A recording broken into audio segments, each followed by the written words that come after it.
Здравствуйте, товарищи! Greetings, comrades. Reka twubike amacupa twegure inyandiko. Muraho. Narimba kumbuye sana.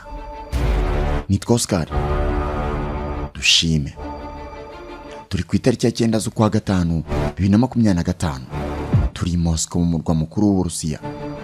Turi ku mbuga ya Red Square, abarenga 150 barimo abayobozi n'abaturage b'Uburusiya ndetse n'abandi bashyitsi bakuru batandukanye baturutse imihanda yose y'isi. Bose babukereye baje kwirebera ibirori by'agatangaza, ibirori by'amateka, ibirori by'umunsi w'intsinzi y'Abarusiya uzwi nka Victory Day. Banner of the victory. Hero of the Russian Federation. Akarasisi kanogeye ijisho, karyoshye kurusha utundi twose waba wararebye. Ibimodoka binini by'intambara n'ibifaru by'imitamenwa, ibisasu bihambaye by'Uburusiya birimo n'ibyambukiranya imigabane, intercontinental ballistic missile, abagenda ku mafarashi, indege z'indwanyi zo mu bwoko bwa Sukhoi 25 zazengurukaga ikirere cya Moscow n'utundi dushya twinshi. Nibyo byaranze umunsi w'intsinzi wabaye ku munsi w'ejo. Umunsi w'intsinzi ni umunsi ngarukamwaka wizizwa ku itariki ya 9 z'ukwa gatanu buri mwaka. Ukaba ari umunsi udasanzwe kandi ukomeye cyane mu Burusiya, dore ko ari n'umunsi w'ikiruhuko mu gihugu hose. Ni umunsi mukuru ukomeye wizizwa n'Uburusiya n'ibindi bihugu byahoze bigize ubumwe bw'Abasoviete.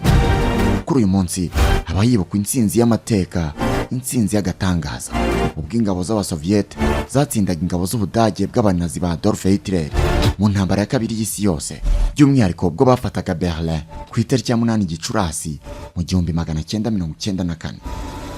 Gusa mu Burusiya bawiziza ku itariki ya 9 Gicurasi kubera itandukaniro by'amasaha. Iyi ntsinzi ni nayo yabaye intandaro y'irangira ry'intambara ya kabiri y'isi, ibintu bituma Uburusiya bwikomanga ku gatuza bukavuga ko aribwo bwacunguye isi icyo gihe, bukayikiza intambara ya Adolf Hitler wari warabazonze. Birumvikana ko ku munsi w'ejo byari ibirori bihambaye mu Burusiya. Ni ibirori byatangijwe ku mugaragaro na Perezida Putin ubwe. Дорогие граждане России, dear citizens of the Russian Federation, the veterans. Abashyitsi benshi biganjemo abakuru b'ibihugu na za guverinoma bari bitabiriye ku bwinshi. Gusa mu bari bahanzwe amaso bose ntawe utegerejwe cyane, yitaweho na benshi kurusha Perezida wa Burkina Faso Bwana Ibrahim Traore. Uyu mugabo akigera mu Burusiya n'ubundi mu mpuzankano y'igisirikare nk'uko bisanzwe, yakiriwe na Perezida Putin, atambuka ku itapi y'umutuku, bararamukanya, baraganira nk'abagabo, bavugana amagambo mpamya ko yararyoheye amatwi. Ubundi barangije basekamo, bahana ikiganza, barya ifoto. Traore ari mu baperezida bake ba Afurika bagaragaye muri ibi birori. Inshuro zitari nke kamera zerekanaga kapiteni Ibrahim Traore yiziwe cyane, nawe ari kwihera ijisho Akarasisi k'abakomando b'Uburusiya n'ibindi bihugu bafatanije. Hari n'andi mashusho yagaragaye Traore ari mu bandi banyacyubahiro benshi, abakuru b'ibihugu nka Xi Jinping w'Ubushinwa, Lukashenko wa Belarus n'abandi bahagararanye na Putin mu mbuga ya Red Square, baha icyubahiro abakomando b'Abasoviete baguye mu ntambara. Traore neza inyuma ya Putin, maze azamura ikiganza cye cy'iburyo, atera isaruti, afatanye n'abandi kuririmba indirimbo y'igihugu y'Uburusiya. Ni byinshi byabaye muri ibyo birori byo kwizihiza intsinzi y'Abasoviete. Ibi byose n'ibindi ntakubwiye byabereye muri ibi birori, udushya twabayemo, abakotoye n'ibindi byose urabyumvira muri iki kiganiro. Kimwe mu byaranze ibi birori ni imyiyereko y'igisirikare cy'Uburusiya n'intwaro, ibisasu bikaze, indege z'intambara, ibifaru karabutaka, ibitwaro biteye ubwoba muri rusange. Igisirikare cy'Uburusiya cyongeye kwerekana ko ari cy'ubuhangange haba mu mirwanire ndetse n'intwaro.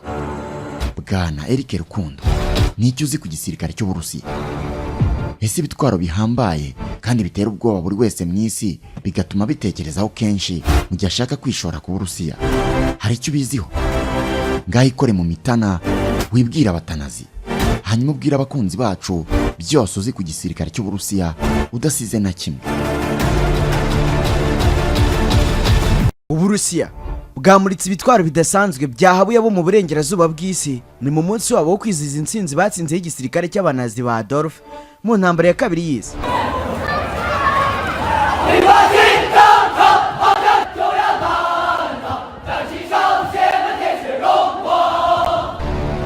People's Liberation Army niko bitwa. Iki ni igisirikare cy'Ubushinwa ubu kiri ku mwanya wa gatatu ku ntonde zikorwa nabo mu burengerazuba bw'isi, ariko inzobere zimwe zikanavuga ko aba bagabo n'abagore b'amaso mato haribo ba mbere. Aba bagaragaye mu Akarasisi k'Abarusiya mu bihe byo kwishimira intsinzi, ikimenyetso ndasubirwaho cy'ubushuti bumeze nk'agati k'inkubirane buri hagati ya Perezida Xi ndetse na Vladimir. Мимо трибун проходит механизированная колонна ракетных войск стратегического... Orishnik, RS-28 Sarmat, Sukhoi Su-57 Felon ndetse na T-14 Armata ni zimwe mu ntwaro Abarusiya bamuritse, maze uwo ari we wese mwisi ushidikanya ku buhangange bwabo yongera kwikanga. Iyi Orishnik ni cya gisasu baherutse kurasa mu mezi make ashize muri Ukraine. Igisasu isi yabonye ikikanga kuko ibigo byose by'ubutasi nta n'umwe wari warigeze ucyumvaho na gake.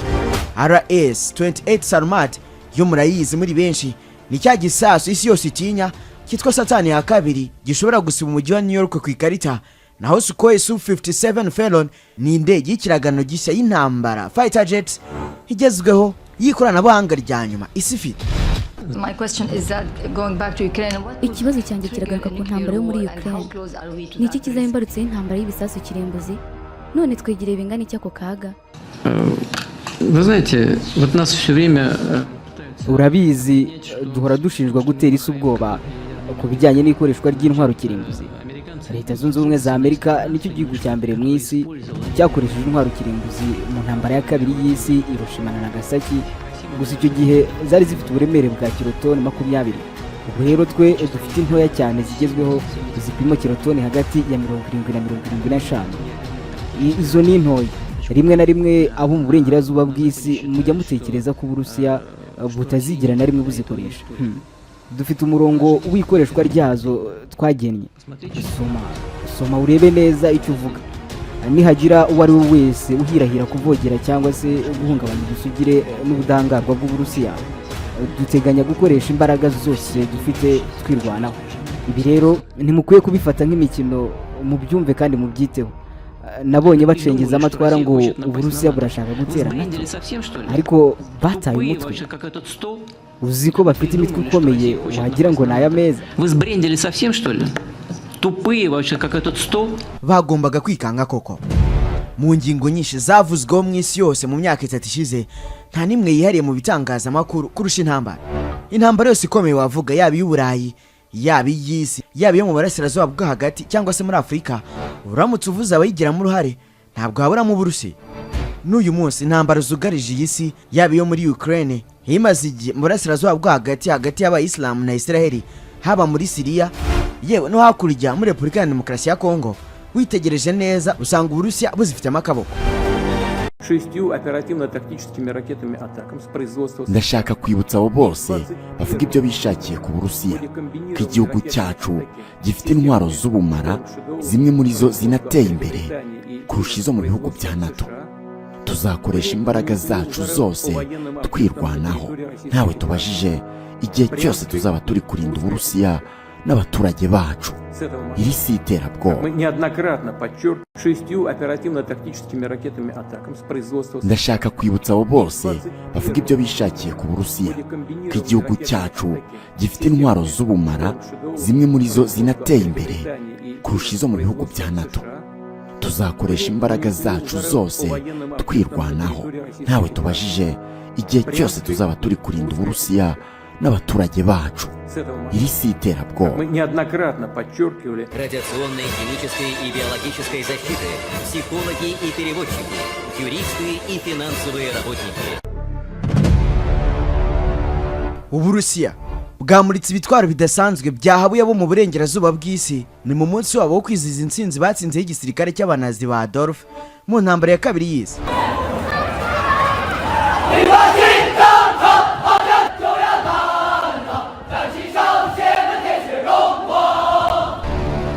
People's Liberation Army niko bitwa. Iki ni igisirikare cy'Ubushinwa ubu kiri ku mwanya wa gatatu ku ntonde zikorwa nabo mu burengerazuba bw'isi, ariko inzobere zimwe zikanavuga ko aba bagabo n'abagore b'amaso mato haribo ba mbere. Aba bagaragaye mu Akarasisi k'Abarusiya mu bihe byo kwishimira intsinzi, ikimenyetso ndasubirwaho cy'ubushuti bumeze nk'agati k'inkubirane buri hagati ya Perezida Xi ndetse na Vladimir. Мимо трибун проходит механизированная колонна ракетных войск стратегического... Orishnik, RS-28 Sarmat, Sukhoi Su-57 Felon ndetse na T-14 Armata ni zimwe mu ntwaro Abarusiya bamuritse, maze uwo ari we wese mwisi ushidikanya ku buhangange bwabo yongera kwikanga. Iyi Orishnik ni cya gisasu baherutse kurasa mu mezi make ashize muri Ukraine, igisasu isi yabonye ikikanga kuko ibigo byose by'ubutasi nta n'umwe wari warigeze ucyumvaho na gake.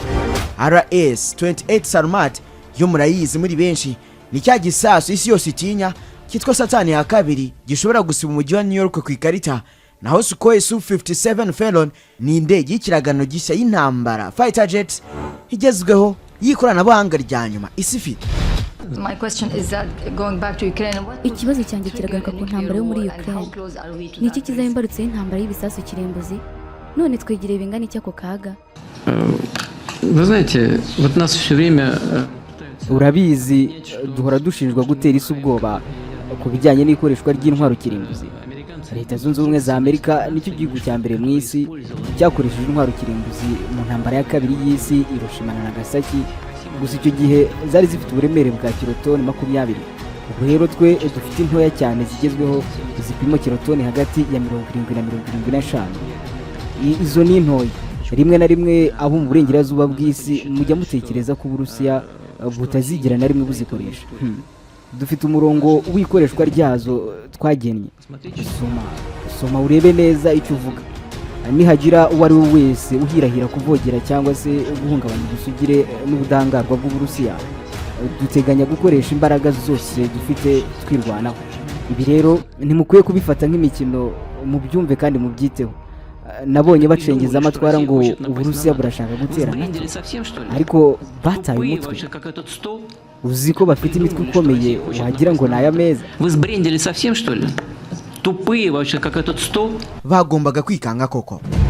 Mu ngingo nyinshi zavuzweho mu isi yose mu myaka 3 ishize, nta nimwe yihariye mu bitangazamakuru kurusha intambara. Intambara yose ikomeye wavuga, yaba y'Uburayi, yaba y'isi, yaba yo mu burasirazuba bwo hagati cyangwa se muri Afurika, uramutse uvuze abayigiramo uruhare ntabwo haburamo Uburusiya. N'uyu munsi intambara zugarije iyi si, yaba yo muri Ukraine, himaze igihe mu burasirazuba bwo hagati y'Abayisilamu na Israeli, haba muri Syria, yewe no hakurya muri Repubulika ya Demokarasi ya Kongo, witegereje neza usanga Uburusiya buzifitemo akaboko. Aha uwari perezida wa Leta Zunze Ubumwe za Amerika Joe Biden uherutse kurangiza manda ye mu minsi itambutse, yifatiraga ku gahanga Vladimir Putin, avuga ko ari wahisemo intambara y'Uburusiya na Ukraine. Perezida Putin yahisemo intambara. Gukomeza kw'intambara buri munsi ni amahitamo ye. Yashoboraga kurangiza intambara havuze ijambo rimwe gusa. Ni ibintu byoroshye. Uburusiya ni igihugu cya kabiri kijyanganye mu gisirikare n'intambara nyuma ya Leta Zunze Ubumwe za Amerika, nk'uko abo mu burengerazuba bw'isi babivuga. Buri mwaka igisirikare cy'Uburusiya gikora amagerageza y'intwaro nshya kandi zihambaye kiba cyungutse muri uwo mwaka. Mu mwaka ushize mwarabibonye ubwo Uburusiya bwageragezaga iyitwa Zircon hypersonic missile. Minisiteri y'ingabo y'Uburusiya yashyize hanze igisasu karabutaka yakoze cyo mu bwoko bwa M22 Zircon hypersonic missile ku nshuro ya mbere. Ibi bigaragaza intambwe ikomeye mu mirwanire y'intambara zigezweho. Yego ni hypersonic missile kuko igenda ku muvuduko uruta cyane uwisho. Ni igisasu kigenda ku muvuduko w'ibirometero 1225 mu isaha imwe, kikagendera hejuru cyane mu birometero 1028 hejuru y'isi. Zircon hypersonic missile ni igisasu ubutegetsi bw'Uburusiya bwemeza ko ari igisasu kidashobora gutsindwa, invincible, mu buryo badasiba kugaragaza buri mwaka, haba harimo char militaire cyangwa se ibifaru bishya, ibisasu bya misile nka S-400, indege z'intambara zitwa Sukhoi ndetse na Mige ndetse n'ibindi. Kuva muri 2008 Perezida Vladimir Putin ashobora amafaranga menshi mu gisirikare cy'igihugu cye, igisirikare bivugwa ko ari cyo cya kabiri ku isi mu buhangaye. buri mwaka bashyira miliyari 56 z'amayero mu gisirikare, ni hejuru ya 4.4% by'umusaruro mbumbe w'igihugu wa buri mwaka. Bavuga ko igisirikare cyabo ari ishema ry'igihugu. Kuri Perezida Putin, ingabo z'Uburusiya bakaba ari abaragwa b'igisirikare gitukura cyangwa se Red Army nk'uko bakita. Niba icyizere cy'igihugu cyubakiyeho ukubaho kwacyo no gukomeza ubuhangange imbere y'uburengerazuba bw'isi bahora bareba nayingo. Perezida Putin ahora atangaza ko ashaka gutsinda intambara zose Uburusiya bwinjiyemo kandi byakabimenyesha isi yose. Uyu munsi rero tugiye kuvuga ku gisirikare cy'Uburusiya n'ubuhangange bwacyo kuva mu ntambara cyarwanye kuva gishinzwe nk'urundo y'ibitwaro n'ibisasu karabutaka batunze, misile zahamuye abo mu burengerazuba zirimo iyiswe Satani wa kabiri, iyitwa Orishnik ndetse n'izindi. Ibihumbi by'ibifaro, indege z'intambara n'amadrone, ibi byose bigaherekezwa n'ibisasu kirimbuzi, ibisasu Putin adatinya kuvuga ko azakoresha mu gihe cyose Amerika n'Uburayi bakomeza kumusumbuka.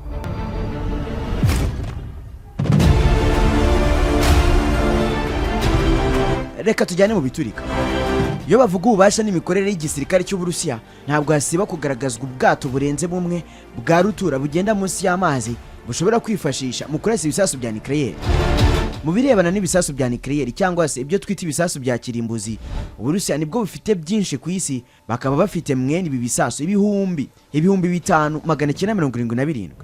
Bakurikirana Leta Zunze Ubumwe za Amerika zifite ibihumbi 5 byonyine 428, hakabona gukurikiraho Ubushinwa n'Ubufaransa nabo bafite ibibarirwa mu magana.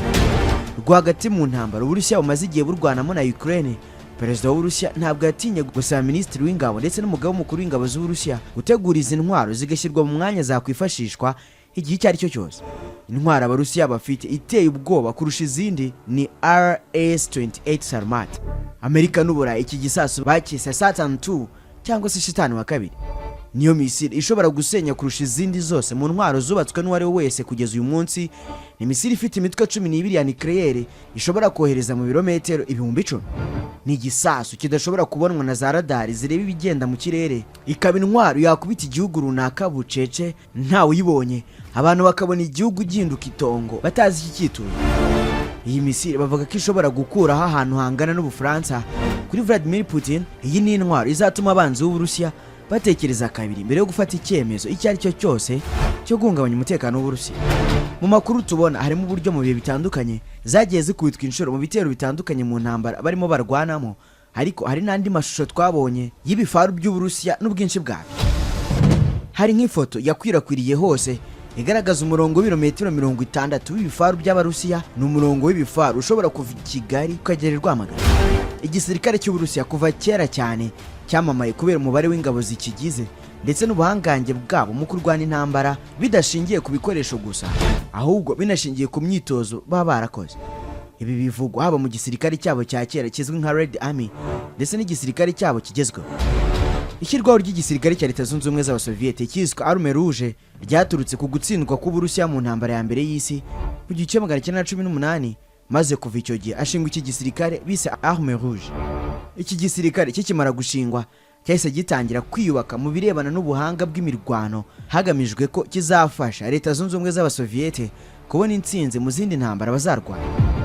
Birengagije andi mahame yose agenga igisirikare, ahubwo bashyira imbere guhanga ibishya, maze biga cyane ibyiswe mobile warfare, kurwana umugenda hakoreshejwe ibikoresho nk'ibifaru n'indege z'intambara. Ubu bukaba ari uburyo batekereje ko bwafasha cyane mu kwinjira mu mirongo y'umwanzi. Aya akaba ari amasomo y'imirwanire hari mu byafashije gutsinda ibitero bitandukanye mu ntambara ya kabiri y'isi. Iyo tuvuga ibi cyane cyane tuba tuvuga intsinzi y'Abasoviyete mu gitero cya Stalingrad, igitero cyamenyekanyeho guhindura imigendekere y'intambara uruhande rw'abariye cyangwa se abarwanaga ku ruhande rw'ibihugu by'uburengerazuba bw'isi. Iki gihe Abasoviyete batsinze iki gitero, ariko bagize inkomere n'abapfuye barenga miliyoni haba mu bitero bya Stalingrad ndetse n'icya Munsi. Ubuhanga bakoresheje ndetse n'uburyo bw'imirwanire bakoresheje barabikomeje nyuma y'intambara ya kabiri y'isi.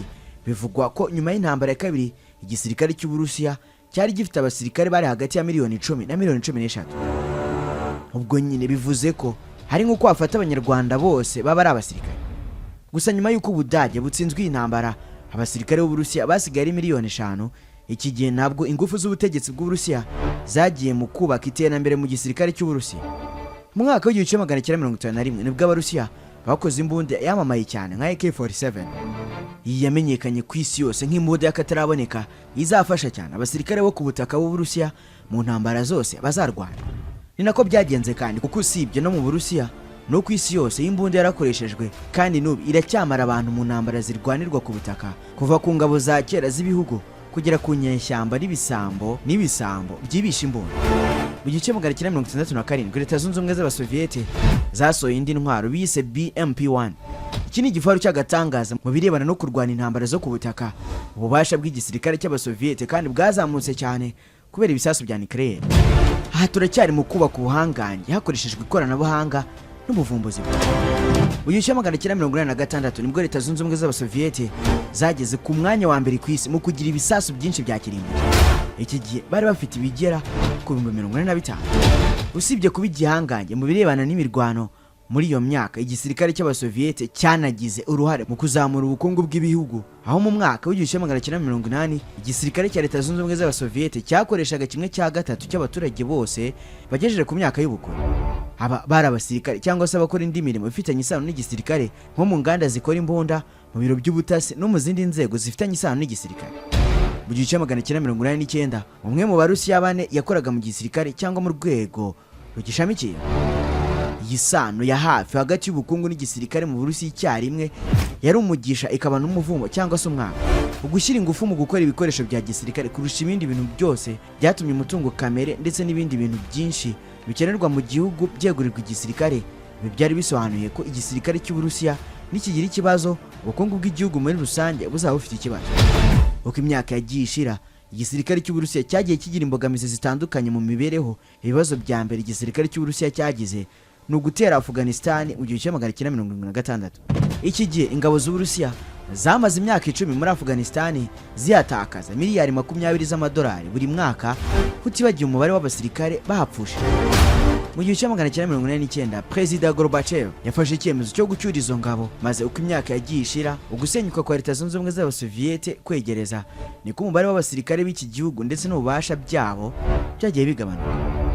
Nko mu mwaka w'1985 Leta Zunze Ubumwe z'Abasoviyete zari zifite abasirikare 5,300,000. Aba nta nubwo bari bageze 1/2 cy'abo bari bafite nyuma y'intambara ya kabiri y'isi. Mu gihe cya 1990 bari bamaze kuba 4,000,000 zonyine. Hanyuma muri 1991 Leta Zunze Ubumwe z'Abasoviyete zikimara guhirima bari basigaye ari 2,200,000 bonyine. Hari impamvu nyinshi z'uku gusubira inyuma. Iya mbere ikaba ari idindira ry'ubukungu bwa Leta Zunze Ubumwe z'Abasoviyete. Uko ubukungu bwamanukaga niko ingengo y'imari igenewe igisirikare nayo yagendaga igaba. Indi mpamvu ni imyigaragambyo itarasibaga kwaduka mu baturage batari bakishimiye uburyo abasirikare babo bafashwe. Uko abantu bagendaga bahwihwisa ko abasirikare badafashwe neza, benshi bagendaga banga kwinjira mu gisirikare, bityo abiyandikisha buri mwaka bagenda bagabanuka. Ibi bitandukanye nuko abasirikare b'Abarusiya babayeho uyu munsi. Ni na ngombwa ko nkwibutsa ingano n'amikoro y'ingengo y'imari igisirikare cya Leta Zunze Ubumwe z'Abasoviyete cyakoreshaga tukayegeranya n'iy'Uburusiya bw'uyu munsi, mbere yuko twinjira mu birebana n'amikoro ndetse n'imibereho y'abasirikare b'Uburusiya. Mu myaka y'1940 igisirikare cya Leta Zunze Ubumwe z'Abasoviyete cyari gifite ingengo y'imari kigenerwa kikongeraho intwaro zatangwaga na Leta Zunze Ubumwe za Amerika muri gahunda yiswe Lend Lease, aho Leta Zunze Ubumwe za Amerika zaga intwaro bimwe mu bihugu by'inshuti bitabaye ngombwa ko Leta Zunze Ubumwe za Amerika zinjira mu makimbirane y'ibyo bihugu mu buryo butaziguye. Ibi byatumaga iki gisirikare cy'Abasoviyete kibona intwaro n'indege z'intambara bihagije. Igisirikare cy'Uburusiya cy'uyu munsi ni kimwe mu bisirikare bibiri bikomeye ku isi, haba mu by'umwuga, mu kugira ibikoresho byinshi kandi bigezweho, mu kugira abantu benshi ndetse n'ibindi. Imibare y'ibikoresho ibivugwa uyu munsi ntabwo ivugwaho rumwe kuko ntabwo bizwi niba iyo batangaza ariyo, ariko bibarwa ko iki gisirikare cy'Uburusiya gifite ibifaru byinshi kurusha ikindi gihugu cyose kiri ku isi. Habarwa ibifaru 20 by'amoko atandukanye Uburusiya bufite. Amerika ifite 6,300 mu gihe Uburusiya bwo nakubwiye ko bifite ibihumbi birenga 20. Niba Uburusiya bufite 20,000 ubwo bunganya ibifaru n'ibihugu byose bya OTAN byiteranyije. Ubudage bufite 30, Uburusiya n'Ubwongereza bakagira 250 buri gihugu. Nyuma y'intambara y'ubutita ibihugu byinshi bikize byagabanyije ingano y'ibifaru byari bifite mu gisirikare cyabo.